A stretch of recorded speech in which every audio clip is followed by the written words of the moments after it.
புரட்சியாளர். 1848ஆம் ஆண்டு அவர் communist manifest என்ற மற்றும் 4 தொகுதி தாஸ் கேபிட்டல் என்ற துண்டு பிரசுரம் அவரது மிகவும் பிரபலமான தலைப்புகள். மார்க்சின் அரசியல் மற்றும் தத்துவ சிந்தனைகள் அடுத்தடுத்த அறிவார்ந்த பொருளாதார மற்றும் அரசியல் வரலாற்றில் மகத்தான தாக்கத்தை ஏற்படுத்தியது. அவரது பெயர்ச்சொல் மற்றும் சமூக கோட்பாட்டின் பள்ளியாக பயன்படுத்தப்பட்டது. மார்க்சின் அடுக்குமுறை. மார்க்சின் கூற்றுப்படி முதலாளித்துவ சமூகத்தில் உழைப்பு பிரிவினை இயற்கை மற்றும் இன வேறுபாடுகளிலிருந்து எழுவதில்லை, மாறாக அது பொருளாதார அமைப்பால் உருவாக்கப்பட்டது. இந்த பிரிவினையால் சமூகம் துண்டாடப்பட்டு முதலாளிகள், வழக்கறிஞர்கள், ஆசிரியர்கள், மாணவர்கள், வீரர்கள், தொழிலாளர்கள் என பிரிவினைகள் ஏற்படுகின்றன. தொழிலாளர் பிரிவுகள் ஒருபுறம் பெண்களையும் மறுபுறம் குழந்தை தொழிலாளர்களையும் முதலாளிகளால் விவரிக்க வழிவகுக்கின்றன. இது தொழிலாளியின் உழைப்பு சக்தியின் தேய்மானத்திற்கு வழிவகுக்கிறது. தொழிலாளர் பிரிவு. மார்க்சிய வர்க்க கோட்பாடு ஒரு வர்க்க படிநிலைக்குள் ஒரு தனிநபரின் நிலைப்பாடு உற்பத்தி செயல்பாட்டில் அவர்களின் பங்கின் மூலம் தீர்மானிக்கப்படுகிறது, மேலும் அரசியல் மற்றும் கருத்தியல் உணர்வு வர்க்க நிலைப்பாட்டால் தீர்மானிக்கப்படுகிறது என்று வாதிடுகிறது. ஒரு வர்க்கம் என்பது பொதுவான பொருளாதார நலன்களை பகிர்ந்து கொள்பவர்கள், அந்த நலன்களை உணர்ந்தவர்கள் மற்றும் அந்த நலன்களை முன்னேற்றும் கூட்டு நடவடிக்கைகளில் ஈடுபடுவார்கள். மார்க்சிய வர்க்க கோட்பாட்டிற்குள் உற்பத்தி செயல்முறையின் அமைப்பை வர்க்க கட்டுமானத்தின் அடிப்படையாக உருவாக்குகிறது.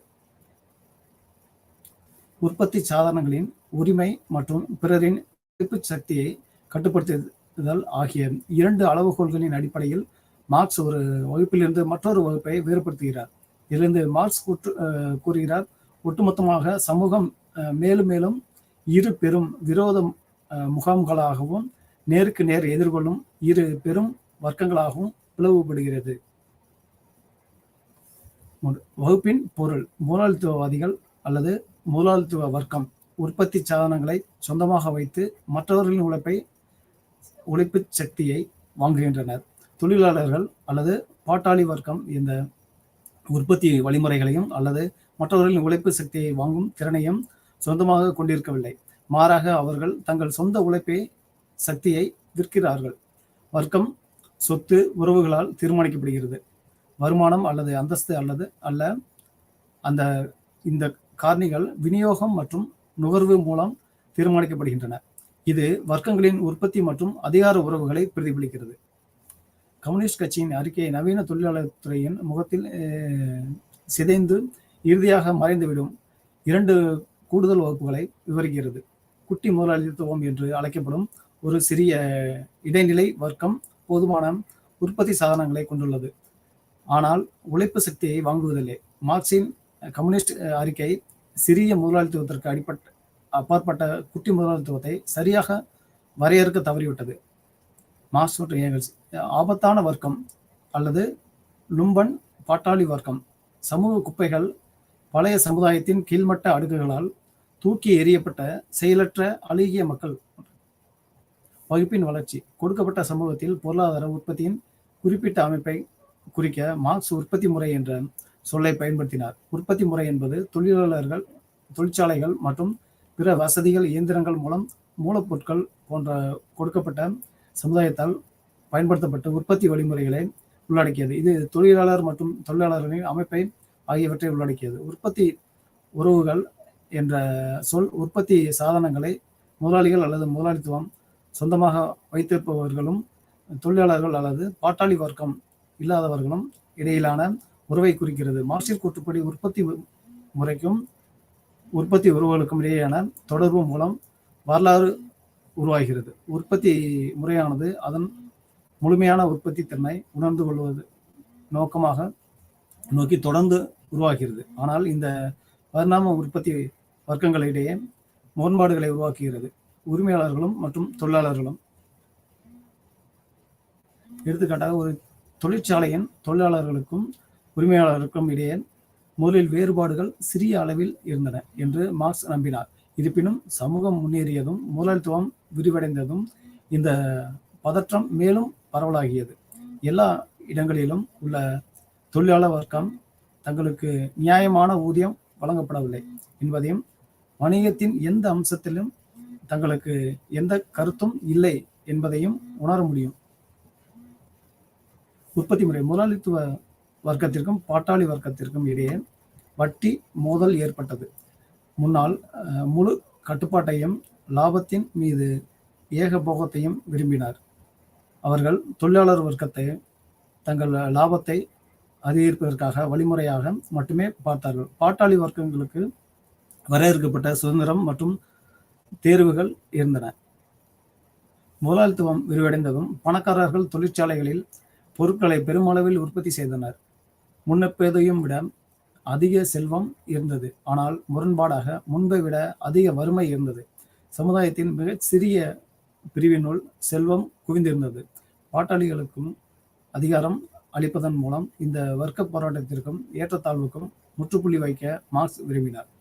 வர்க்க போராட்டத்தின் ஒரு அரசியல் வடிவமும் இருந்தது. அதில் பாட்டாளிகள் ஒன்றிணைந்த ஒரு அரசியல் கட்சியை உருவாக்க முயன்றனர். அவர்கள் சமூக அமைப்பை தங்களுக்கு சாதகமாக மாற்றினர். வகுப்பு போராட்டம் 19ஆம் நூற்றாண்டின் முற்பகுதியில் உழைக்கும் வர்க்கங்கள் மற்றும் நடுத்தர வர்க்கங்கள் என்ற லேபிள்கள் ஏற்கனவே பொதுவான பயன்பாட்டிற்கு வந்தன.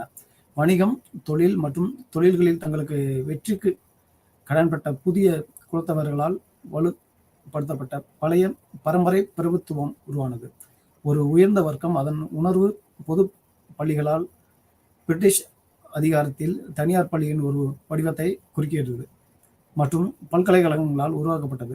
உழைக்கும் வர்க்கங்களை மட்டும் இல்லாமல் அரசியல் அமைப்பின் மீதும் மேல்தட்டு வர்க்கம் விடாமுயற்சியுடன் கட்டுப்பாட்டை பராமரித்தது. ஆனால் அரசியல் செயல்பாட்டில் ஒரு குரலின் நடுத்தர வர்க்கங்கள்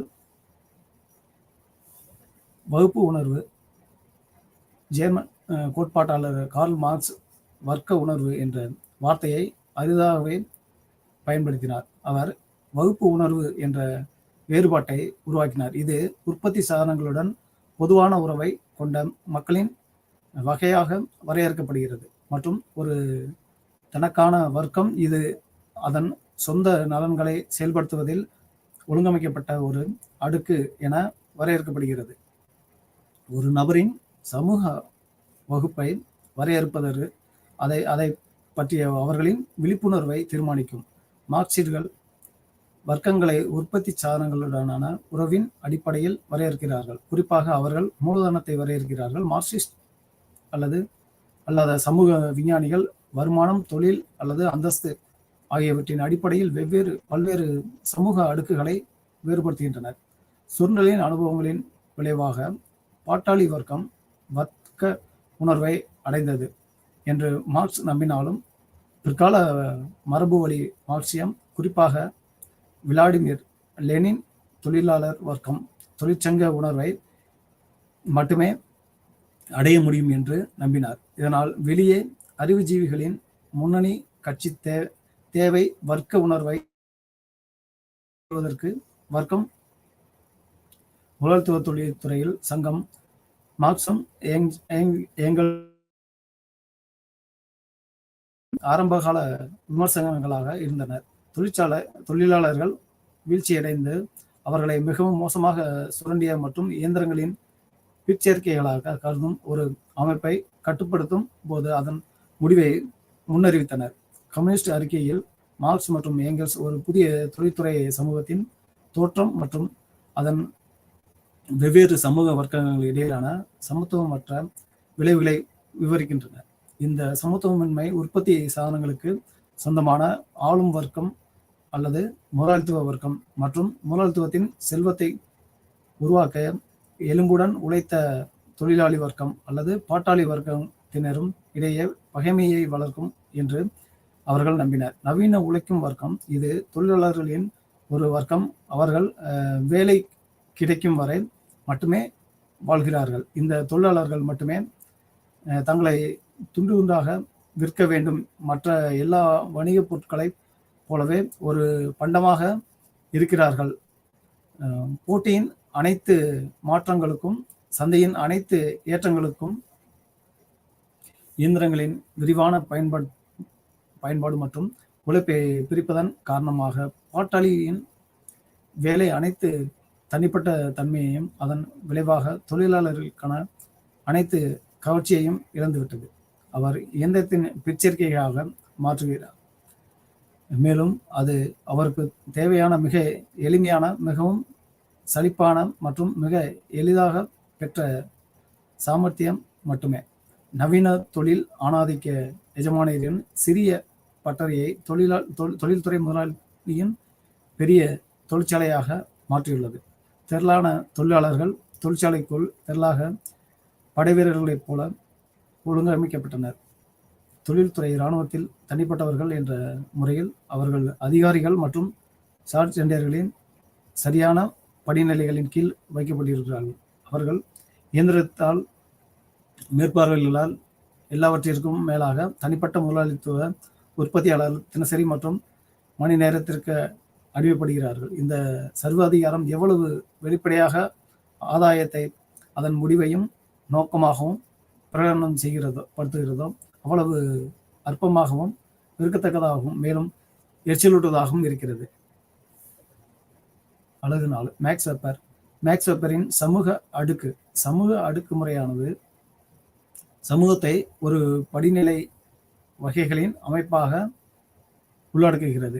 மேக்ஸ் வெப்பர் நிலை, மரியாதை அல்லது கௌரவம் போன்ற பல்வேறு பணிகளை கொண்ட ஒரு சமூகத்தை தனித்தனி சமூகங்களாக பிரிப்பது என அடுக்கடுக்காக வரையறுத்தார். சமூக அடுக்குமுறையை வெப்பர் 3 பரிமாணங்களில் பார்க்கிறார். 1. பொருளாதார வர்க்கம். 2. சமூக அந்தஸ்து மற்றும் 3. அரசியல் அதிகாரம் கட்சி. இந்த பரிமாணங்கள் ஒவ்வொன்றும் அதன் சொந்த அடுக்கை கொண்டுள்ளன. பொருளாதாரம் வருமானம் மற்றும் ஒரு தனிநபர் வைத்திருக்கும் பொருட்கள் மற்றும் சேவைகளால் குறிப்பிடப்படுகிறது. சமூகம் அவர் அனுபவிக்கும் கௌரவம் மற்றும் கௌரவத்தால் குறிப்பிடப்படுகிறது. மற்றும் அரசியல் அவர் பயன்படுத்தும் அதிகாரத்தால் பிரதிநிதித்துவம் செய்யப்படுகிறது. அவரது கோட்பாட்டின் முக்கிய அம்சம் சக்தி. ஒரு மனிதனோ அல்லது பல ஆண்களோ ஒரு வகுப்புவாத நடவடிக்கைகளில் தங்கள் விருப்பத்தை உணர்ந்து கொள்வதற்கான வாய்ப்பாக அதிகாரம் கருதப்படுகிறது. அதிகாரம் சமூக மரியாதையை அளிக்கிறது. 2. வகுப்பு மற்றும் வாழ்க்கை வாய்ப்புகள். சமூக வர்க்க கட்டமைப்பில் ஒருவரின் நிலையை அதிகரிப்பதற்கான வாய்ப்புகளை விவரிக்க வாழ்க்கை வாய்ப்புகள், ஜெர்மன் மொழியில் லெபன்ஸ் கான்சன்ஸ் என்ற வார்த்தையை வெபர் பயன்படுத்தினார். வாழ்க்கை வாய்ப்புகளை பிரதிபலிக்கும் வகையில் ஒருவர் பிறந்த சமூக வர்க்கம், புவியியல் இருப்பிடம், குடும்ப வம்சாவளி, ஈனம், வயது மற்றும் பாலினம் ஆகியவை அடங்கும். நிலை, சக்தி நிலை வடிவங்களை எடுக்க முடியும் என்று வெபரின் வாதிட்டார். ஒரு நபரின் சக்தியை சமூக ஒழுக்கங்களில் அவர்களின் நிலையின் மூலம் காட்ட முடியும். பொருளாதார ஒழுங்கில் அவர்களின் வர்க்கம் மூலம் மற்றும் அரசியல் ஒழுங்கில் அவரது கட்சி மூலம் காட்ட முடியும் என்று. இவ்வாறு வர்க்கம், அந்தஸ்து மற்றும் கட்சி ஆகியவை ஒரு சமூகத்திற்குள் அதிகார பகிர்வின் ஒவ்வொரு அம்சங்களாகும். சக்தி. வெபர் வர்க்கம் மற்றும் அந்தஸ்து குழு உறுப்பினர் இரண்டையும் சமூக சக்தியின் அடிப்படையாக கருதுகிறார். ஆனால் அரசியல் கட்சியின் உருவாக்கம் நவீன சமுதாயத்தில் அதிகாரத்தின் மீது அதிக செல்வாக்கு செலுத்துகிறது. வெபரை பொறுத்தவரை ஒரு கட்சி எந்த ஒரு தன்னார்வ சங்கத்தையும் குறிக்கிறது. இது நிறுவனத்திற்குள் சில திட்டவட்டமான கொள்கைகளை செயல்படுத்துவதற்காக ஒரு நிறுவனத்தின் கட்டுப்பாட்டை பாதுகாக்கும் நோக்கத்தை கொண்டுள்ளது. கட்சிகள் என்பது சமூகங்கள் அல்லது குழுக்களை காட்டிலும் ஒரு அமைப்பாகும். மேலும் அவை திட்டமிட்ட முறையில் ஒரு இலக்கை அடைய பாடுபடுவதையும் உள்ளடக்குகின்றன. வர்க்கங்கள் பொருளாதார அமைப்பிலும், அந்தஸ்து குழுக்கள் சமூக அமைப்பிலும், கட்சிகள் அதிகார பரப்பிலும் உள்ளன என்று வெபர் குறிப்பிடுகிறார். சில உணர்வுகளில் அதிகாரம் என்பது ஒரு தனி ஒழுங்கு அல்லது அதில் வகுப்புகள் மற்றும் நிலை குழுக்கள் அதிகாரத்துடன் தொடர்புடையவை. ஒருபுறம் கட்சிகளுக்கும் மறுபுறம் நிலை குழுக்களுக்கும் மற்றும் வகுப்புகளுக்கும் இடையிலான வேறுபாடு பகுப்பாய்வு மட்டத்தில் உள்ளது. கட்சிகள் அமைப்பு அதே சமயம் வகுப்புகள் மற்றும் நிலைக்குழுக்கள் மக்கள் குழுக்கள். வகுப்புகளின் நிலை குழுக்கள் நன்கு ஒழுங்கமைக்கப்பட்டால் அவர்கள் கட்சிகளை உருவாக்கலாம் அல்லது அவர்களின் கட்சிகள் வர்க்கம் அல்லது நிலைக்குழுவின் நிறுவன பிரிவுகளாக மாறலாம். தொழிற்சங்கங்கள் இன அமைப்புகள் மற்றும் மத நிறுவனங்கள் ஆகியவை உதாரணங்கள். கட்சிகள் மேக்ரோ மட்டத்தில் அதிகாரத்தை பிரதிநிதித்துவம் செய்கின்றன.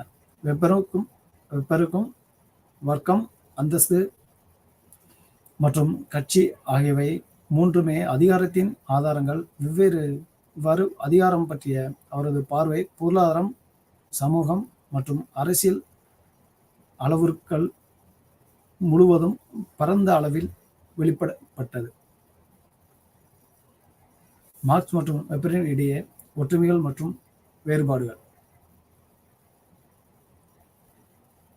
மார்க்ஸ் முதலாளித்துவத்தை சமூகம் கடந்து செல்லும் வரலாற்று நிலைகளில் ஒன்று என்று விவரிக்கிறார்.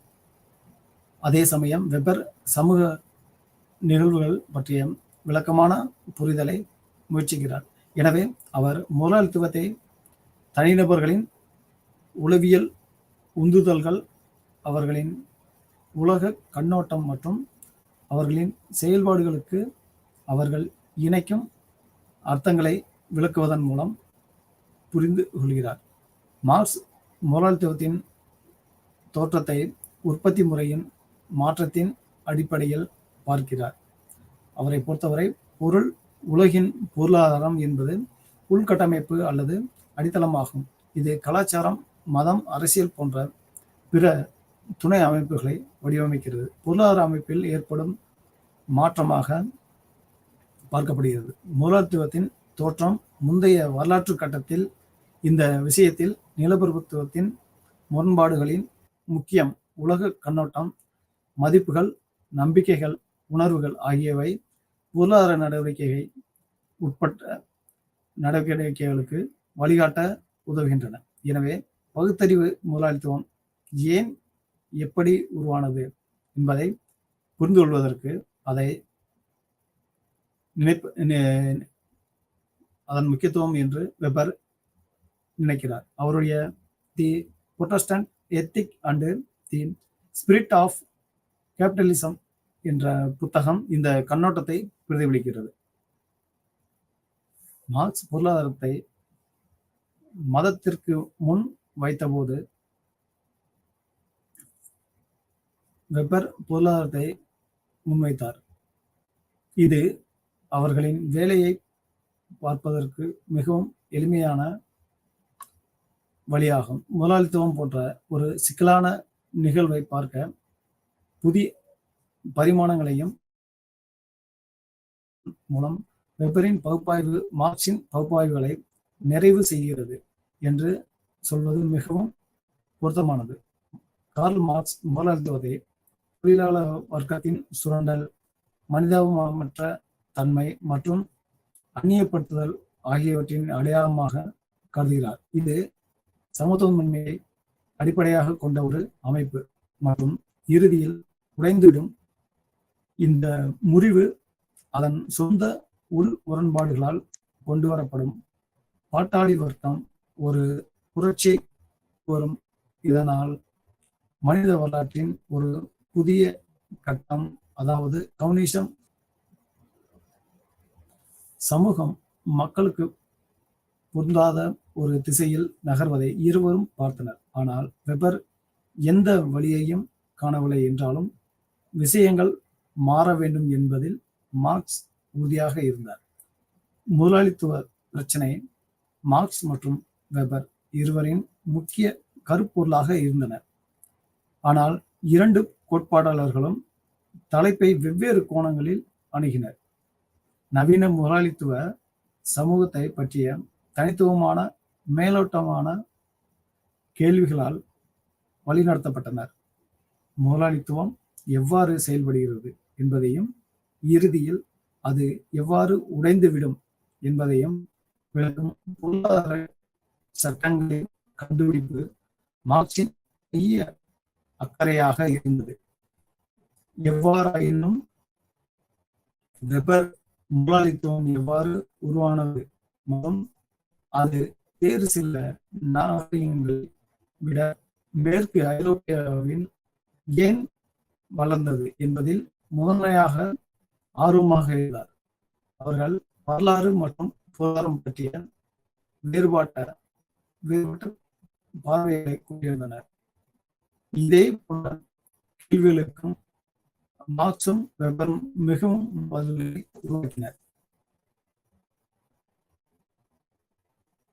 இரு சிந்தனையாளர்களும் முதலாளித்துவத்தின் எழுச்சி பற்றி விவாதித்தனர். கார்ல் மார்க்ஸ் தனது வரலாற்று பொருள் முதல்வாதத்தின் மூலம் தனது பார்வையை வடிவமைத்தார். அதே வடிவமைக்கும் சக்தியில் கவனம் செலுத்தினார்.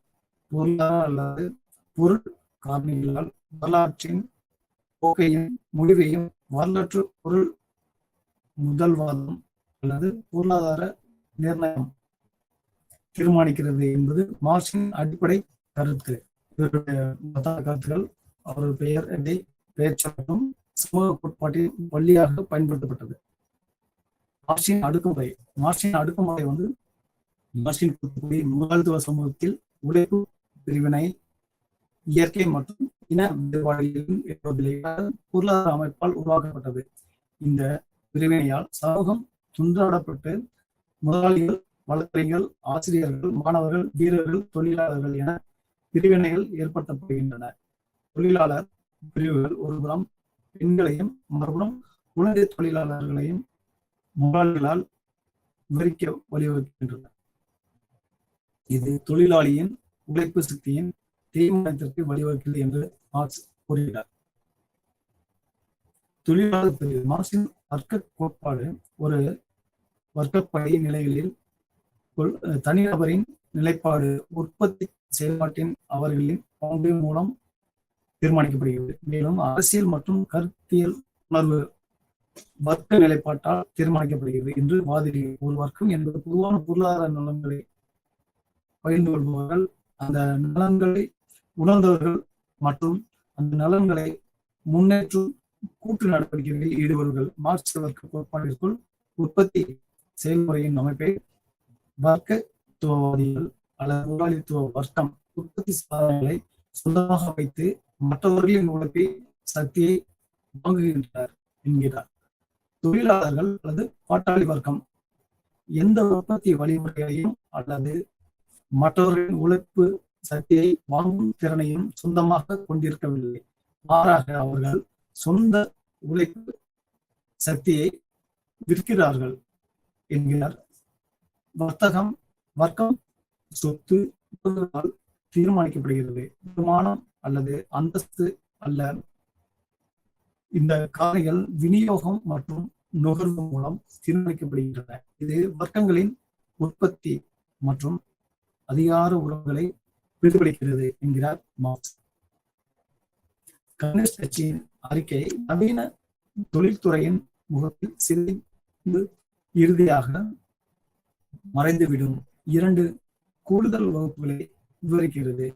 கூட்டு முதலாளித்துவம் என்று அழைக்கப்படும் ஒரு சிறிய இடைநிலை வர்க்கம் போதுமான உற்பத்தி சாதனங்களை கொண்டுள்ளது, ஆனால் உழைப்பு சக்தி வாங்குவதில்லை. மார்க்சின் கம்யூனிஸ்ட் அறிக்கை சிறிய முதலாளித்துவத்திற்கு அப்பாற்பட்ட குட்டி முதலாளித்துவத்தை சரியாக வரையறுக்கத்தக்க தவறிவிட்டது. ஆபத்தான வர்க்கம் அல்லது லும்பன் பாட்டாளி வர்க்கம் சமூக குப்பைகள் பழைய சமூகத்தின் கீழ்மட்ட அடுக்குகளால் தூக்கி எறியப்பட்ட செயலற்ற அழுகிய மக்கள் என்று கூறுகிறார். வகுப்பின் வளர்ச்சி கொடுக்கப்பட்ட சமூகத்தில் பொருளாதார உற்பத்தியின் குறிப்பிட்ட அமைப்பை குறிப்பிட்ட மார்க்ஸ் உற்பத்தி முறை என்ற சொல்லை பயன்படுத்துகின்றனர். உற்பத்தி முறை என்பது தொழிற்சாலைகள் மற்றும் பிற வசதிகள், இயந்திரங்கள் மற்றும் மூலப்பொருட்கள் போன்ற கொடுக்கப்பட்ட சமுதாயத்தால் பயன்படுத்தப்படும் உற்பத்தி வழிமுறைகளை உள்ளடக்கியது. இது தொழிலாளர் மற்றும் தொழிலாளர் அமைப்பு ஆகியவற்றை உள்ளடக்கியது. உற்பத்தி உறவுகள் என்ற சொல் உற்பத்தி சாதனங்களை முதலாளிகள் முதலாளித்துவம் சொந்தமாக வைத்திருப்பவர்களுக்கும் தொழிலாளர்கள் அல்லது பாட்டாளி வர்க்கம் இல்லாதவர்களுக்கும் இடையேயான உறவுகளை குறிக்கிறது. கூட்டுப்படி உற்பத்தி முறைக்கும் உற்பத்தி உறவுகளுக்கும் இடையிலான தொடர்பு மூலம் வரலாறு உருவாகிறது என்கிறார். எடுத்துக்காட்டாக, ஒரு தொழிற்சாலையின் தொழிலாளர்களுக்கும் உரிமையாளர்களுக்கும் இடையே முதலில் வேறுபாடுகள் சிறிய அளவில் இருந்தன என்று மார்க்ஸ் நம்பினார். இருப்பினும் சமூகம் முன்னேறியதும் முதலாளித்துவம் விரிவடைந்ததும் இந்த பதற்றம் மேலும் பரவலாகியது. எல்லா இடங்களிலும் உள்ள தொழிலாளர் வர்க்கம் தங்களுக்கு நியாயமான ஊதியம் வழங்கப்படவில்லை என்பதையும், வணிகத்தின் எந்த அம்சத்திலும் தங்களுக்கு எந்த கருத்தும் இல்லை என்பதையும் உணர முடியும் என்கிறார். உற்பத்தி முறை முதலாளித்துவ வர்க்கத்திற்கும் பாட்டாளி வர்க்கத்திற்கும் இடையே வட்டி முதல் ஏற்பட்டது. முன்னால் முழு கட்டுப்பாட்டையும் லாபத்தின் மீது ஏகோபத்தையும் விரும்பினார். அவர்கள் தொழிலாளர் வர்க்கத்தை தங்கள் லாபத்தை அதிகரிப்பதற்கான வழிமுறையாக மட்டுமே பார்த்தார். பாட்டாளி வர்க்கங்களுக்கு வரையறுக்கப்பட்ட சுதந்திரம் மற்றும் தேர்வுகள் இருந்தன. முதலாளித்துவம் விரிவடைந்ததும் பணக்காரர்கள் தொழிற்சாலைகளில் பொருட்களை பெருமளவில் உற்பத்தி செய்தனர். முன்னெப்போதையும் விட அதிக செல்வமும் இருந்தது. ஆனால் முரண்பாடாக முன்பை விட அதிக வறுமை இருந்தது. சமுதாயத்தின் மிக சிறிய பிரிவினர் செல்வம் குவிந்திருந்தது. பாட்டாளிகளுக்கு அதிகாரம் அளிப்பதன் மூலம் இந்த வர்க்க போராட்டத்திற்கும் ஏற்றத்தாழ்வுக்கும் முற்றுப்புள்ளி வைக்க மார்க்ஸ் விரும்பினார். வர்க்க போராட்டத்தின் ஒரு அரசியல் வடிவமும் இருந்தது. அதில் பாட்டாளிகள் ஒன்றிணைந்து ஒரு அரசியல் கட்சியை உருவாக்க முயன்றனர். அவர்கள் சமூக அமைப்பை தங்களுக்கு சாதகமாக மாற்றினர். வகுப்பு போராட்டம் 19ஆம் நூற்றாண்டின் முற்பகுதியில் உழைக்கும் வர்க்கங்கள் மற்றும் நடுத்தர வர்க்கங்கள் என்ற லேபிள்கள் ஏற்கனவே பொதுவான பயன்பாட்டிற்கு வந்தன.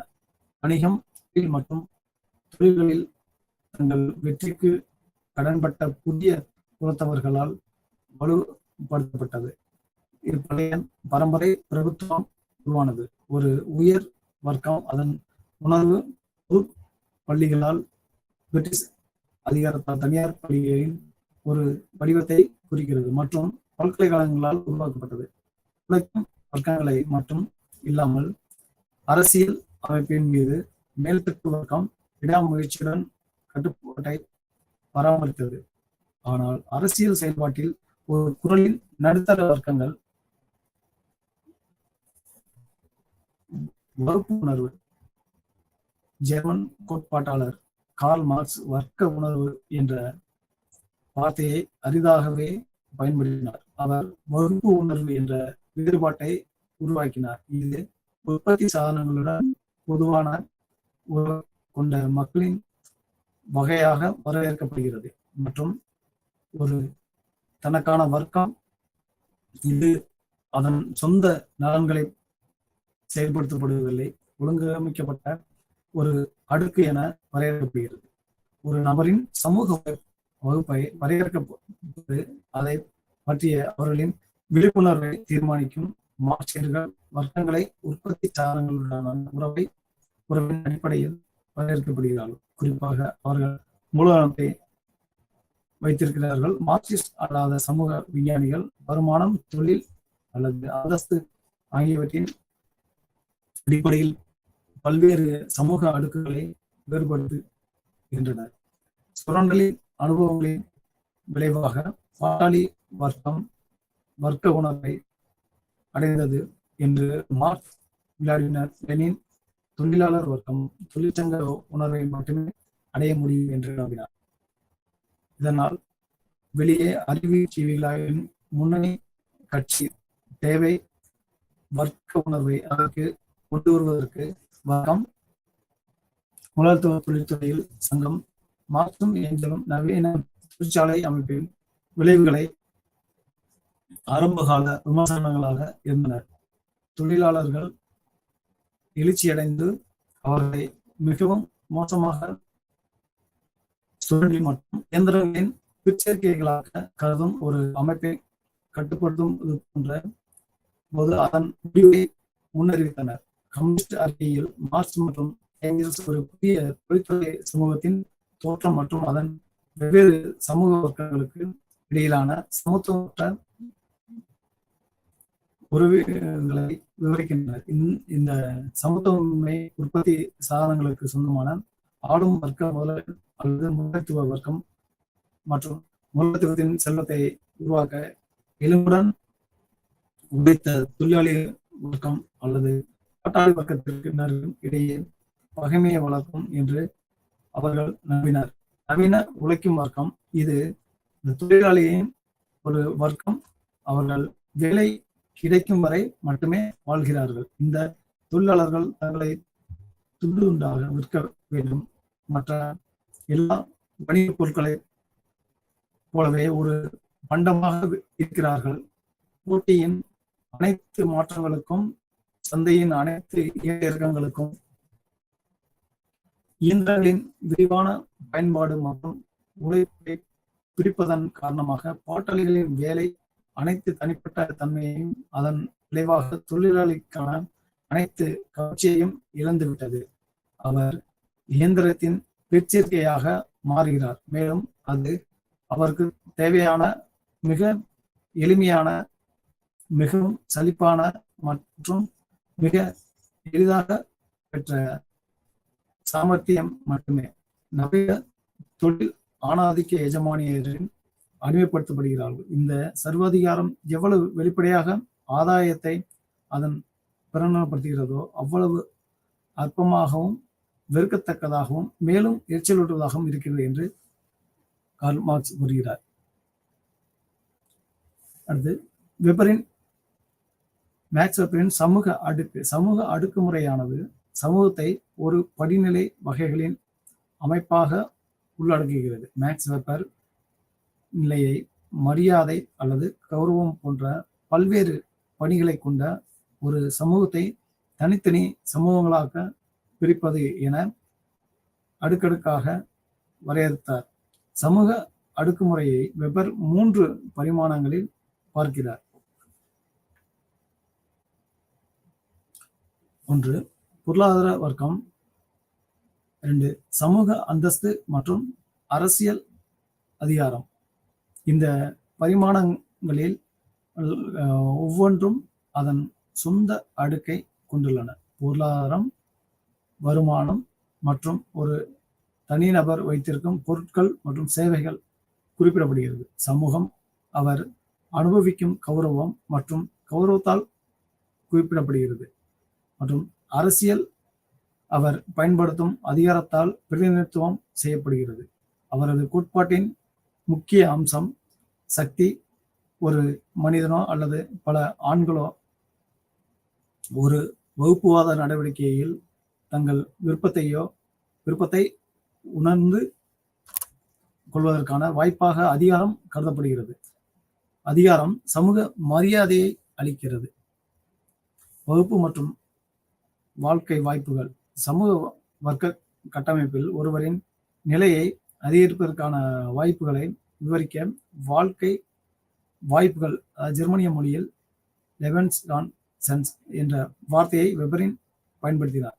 வாழ்க்கை வாய்ப்புகளை பாதிக்கும் வகையில் ஒருவர் பிறந்த சமூக வர்க்கம், புவியியல் இருப்பிடம், குடும்ப வம்சாவளி, இனம், வயது மற்றும் பாலினம் ஆகியவை அடங்கும். நிலை, சக்தி பல்வேறு வடிவங்களை எடுக்க முடியும் என்று வெப்பர் வாதிட்டார். ஒரு நபரின் சக்தியை சமூக ஒழுங்கில் வெப்பரின் நிலையின் மூலம் காட்ட முடியும். பொருளாதார ஒழுங்கில் அவர்களின் வர்க்கம் மூலம் மற்றும் அரசியல் ஒழுங்கில் அவரது கட்சி மூலம் காட்ட முடியும். இவ்வாறு வர்க்கம், அந்தஸ்து மற்றும் கட்சி ஆகியவை ஒரு சமூகத்திற்குள் அதிகார பகிர்வினை ஒவ்வொரு அம்சங்களாகும்.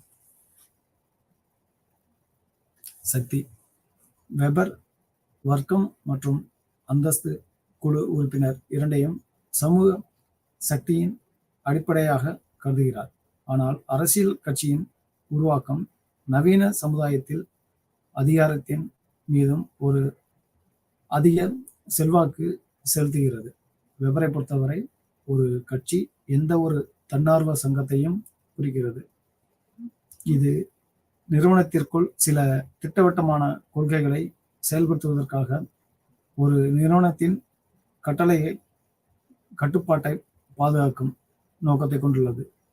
கட்சிகள் என்பது சமூகங்கள் அல்லது குழுக்களை காட்டிலும் ஒரு அமைப்பாகும். மேலும் அதை திட்டமிட்ட முறையில் ஒரு இலக்கை அடைய பாடுபடுவதை உள்ளடக்குகின்றன. வர்க்கங்கள் பொருளாதார அமைப்பிலும் அந்தஸ்து குழுக்கள் சமூக அமைப்பிலும் கட்சிகள் அதிகார பரப்பிலும் உள்ளன என்று வெபர் குறிப்பிடுகிறார். சில உணர்வுகளில் அதிகாரம் என்பது ஒரு தனி ஒழுங்கு அல்ல, அதில் வகுப்புகள் மற்றும் நிலை குழுக்கள் அதிகாரத்துடன் தொடர்புடையவை. ஒருபுறம் கட்சிகளுக்கு மறுபுறம் நிலை குழுக்கள் மற்றும் வகுப்புகளுக்கும் இடையிலான வேறுபாடு பகுப்பாய்வு மட்டத்தில் உள்ளது. கட்சிகள் அமைப்பு அதே சமயம் வகுப்புகள் மற்றும் நிலைக்குழுக்கள் மக்கள் குழுக்கள்.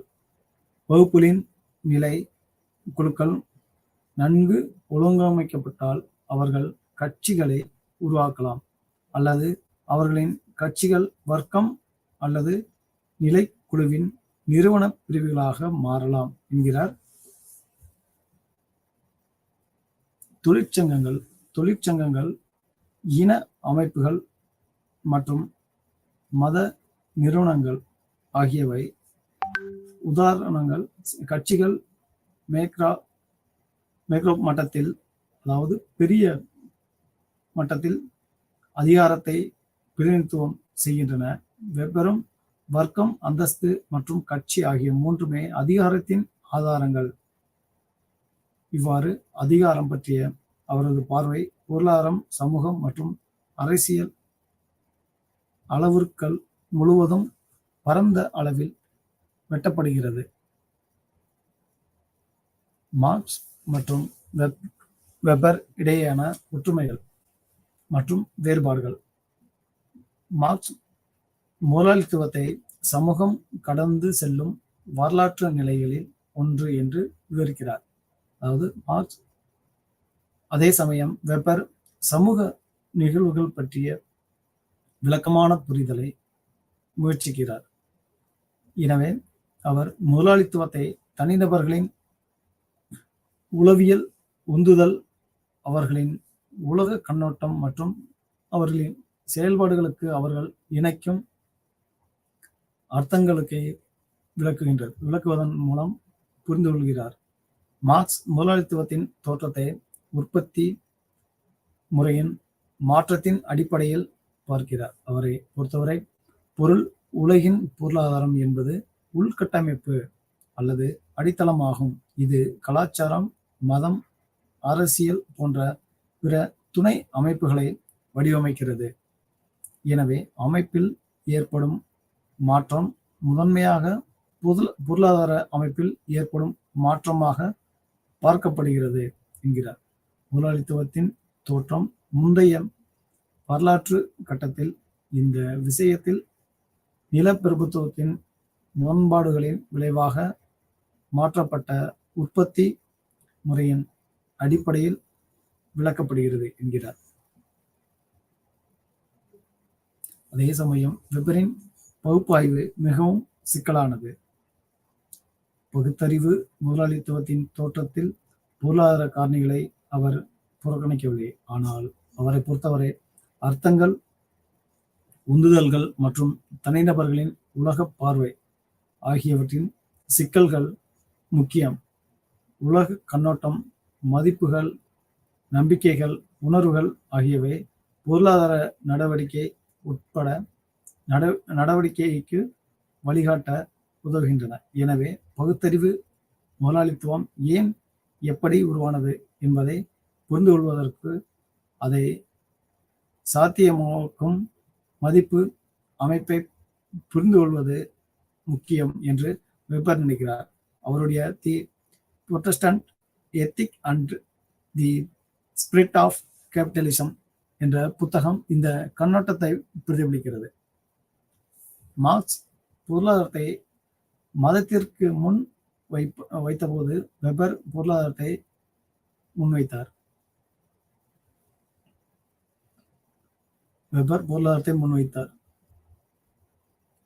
இது அவர்களின் வேலையை பார்ப்பதற்கு மிகவும் எளிமையான வழியாகும்.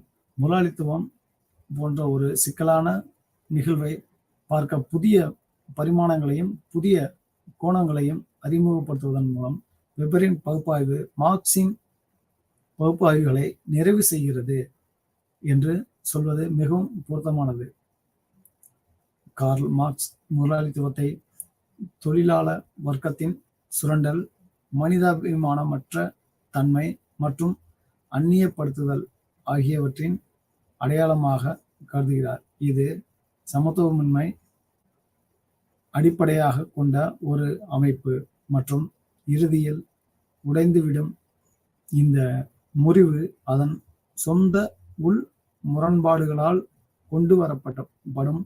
பாட்டாளி வர்க்கம் ஒரு புரட்சியை கொண்டு வரும். இதனால் மனித வரலாற்றின் ஒரு புதிய கட்டம், அதாவது கம்யூனிசம் பிறக்கும் என்கிறார். வெபரும் பகுத்தறிவு முதலாளித்துவம் அடிப்படையில் மனித சமுதாயத்திற்கு மாற்றாகும். பகுத்தறிவு முதலாளித்துவம் பகுத்தறிவு அதிகாரத்துவம் நிலையை கைகோர்த்து செல்கின்றன. மனித வாழ்க்கை வழக்கமானதாகிறது. மனிதர்கள் உலகின் ஏமாற்றத்தையும் அனுபவிக்கிறார்கள். ஆனால் வெபரின் எதிர்காலத்தை பற்றி அவநம்பிக்கை கொண்டவர். மார்க்ஸை போலல்லாமல் அவர் புரட்சி அல்லது அமைப்பின் சரிவு என்று நினைக்கவில்லை. ஏனென்றால் நவீன உலகில் மனித செயல்பாடுகள் அனைத்திற்கும் முதலாளித்துவத்தை ஆதரிக்கும் அடிப்படை யோசனையான பகுத்தறிவு மிகவும் அவசியம். அறிவியல் மற்றும் தொழில்நுட்பத்தின் முன்னேற்றம் மற்றும் இயற்கையின் மீதும் உலகத்தின் மீதும் கட்டுப்பாட்டை பெறுவதற்கான மனித வேட்கை ஆகியவை தலைகீழாக மாற்ற முடியாத செயல்முறைகள்.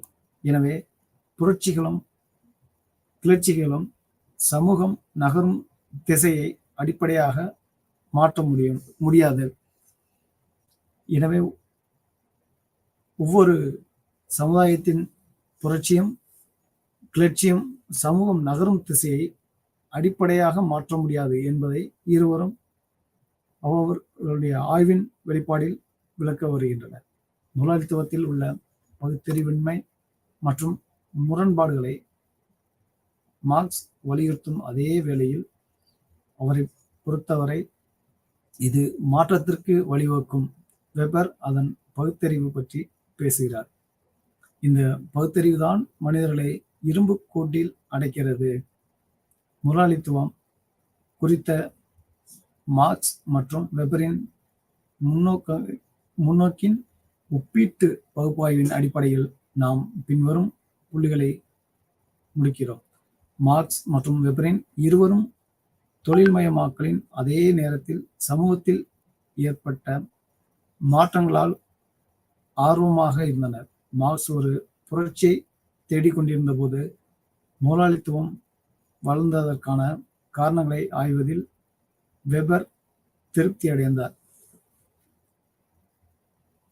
சமூகம் மக்களுக்கு பொருந்தாத ஒரு திசையில் நகர்வதை இருவரும் பார்த்தனர். ஆனால் வெபர் எந்த வழியையும் காணவில்லை. ஆனாலும் விஷயங்கள் மாற வேண்டும் என்பதில் மார்க்ஸ் உறுதியாக இருந்தார். முதலாளித்துவ பிரச்சனை மார்க்ஸ் மற்றும் வெபரின் இருவரின் முக்கிய கருப்பொருளாக இருந்தது. ஆனால் இரண்டு கோட்பாட்டாளர்களும் தலைப்பை வெவ்வேறு கோணங்களில் அணுகினர். நவீன முதலாளித்துவ வர்க்கத்தை பற்றிய தனித்துவமான மேலோட்டமான கேள்விகளால் வழிநடத்தப்பட்டனர்.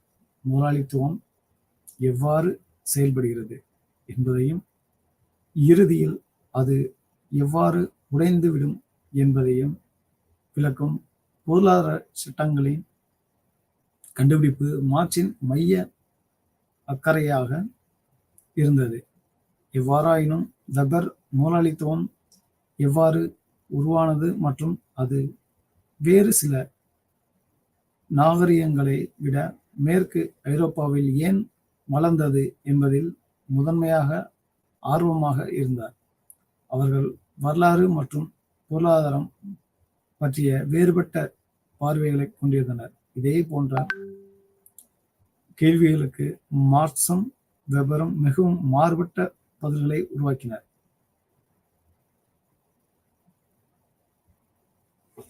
ஒவ்வொரு காலகட்டங்களிலும் முதலாளித்துவத்தின் கொள்கைகள், முதலாளித்துவத்தின் கட்டமைப்பு, நவீன நாகரிகம், தொழில் அறிவியல் வளர்ச்சிக்கேற்ப மாற்றமடைந்து சில பொருள் முதலீடு தகுந்த மாதிரியான சிதைவடைந்து செல்வதையும், முதலாளித்துவ மட்டம் எப்பொழுதும் முதலாளித்துவ மட்டமாக மட்டுமே இல்லாமல் காலங்களுக்கு ஏற்ப மாறுபட்ட செயல்பாடுகளை அணுகி அதற்கு தகுந்த மாதிரியான தொழில்நுட்பத்தை கருதுகோளையும் உழைக்கும் வர்க்கத்தையும் அவங்க கட்டமைத்துக் கொள்கின்றனர்.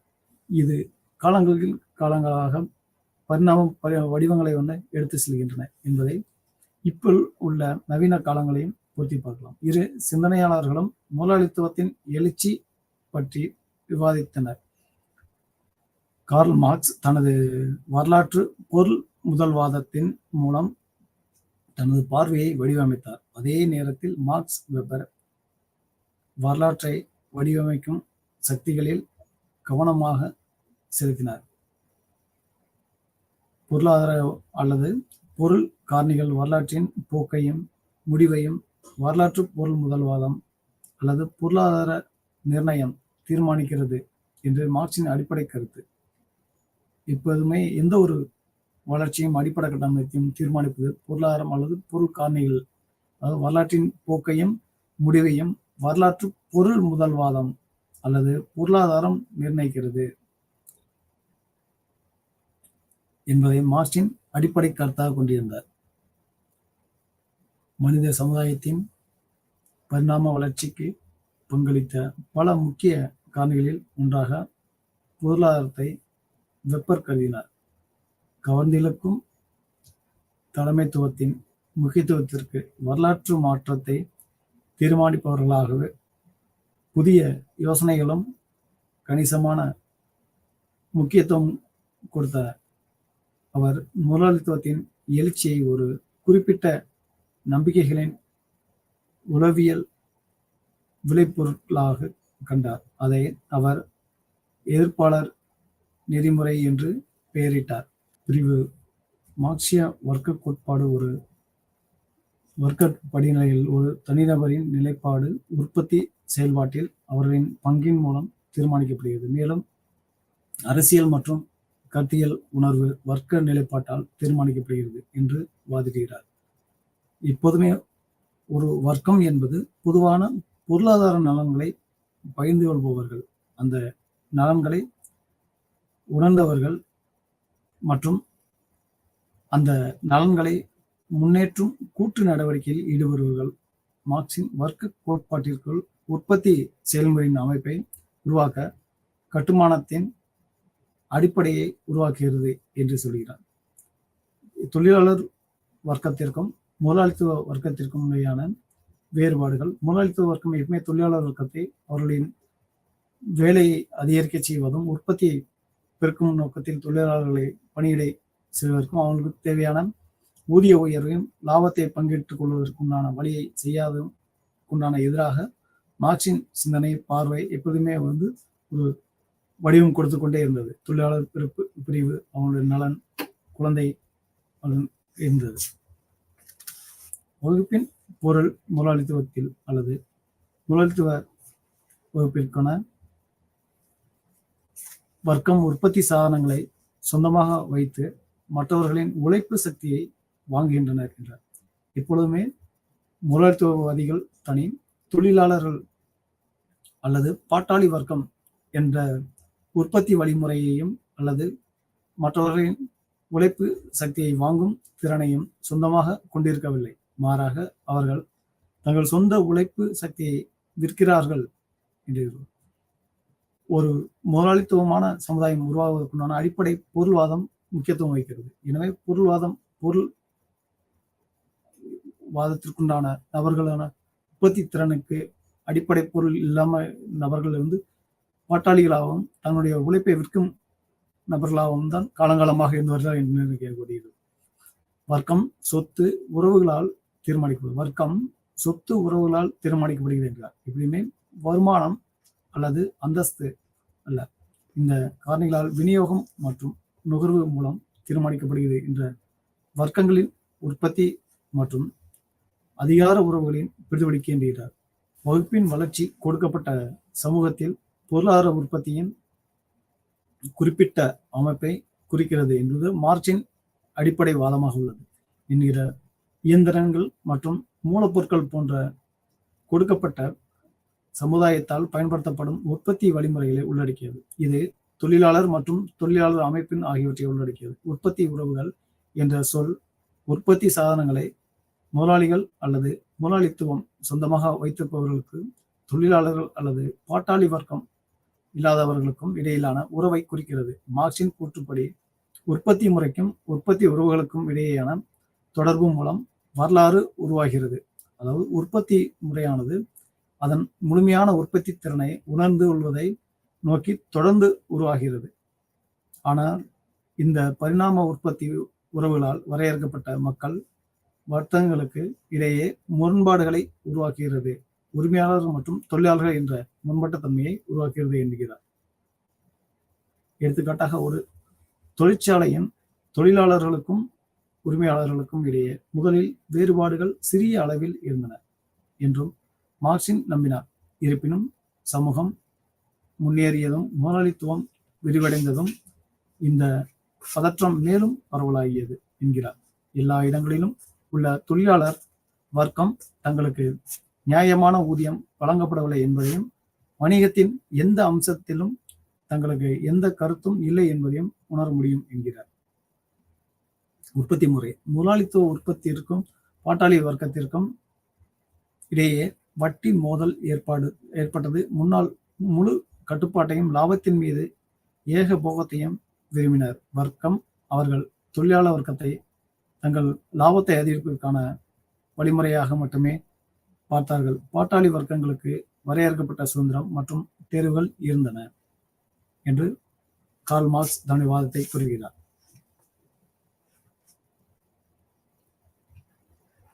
மேக்ஸ் வெப்பர் மற்றும்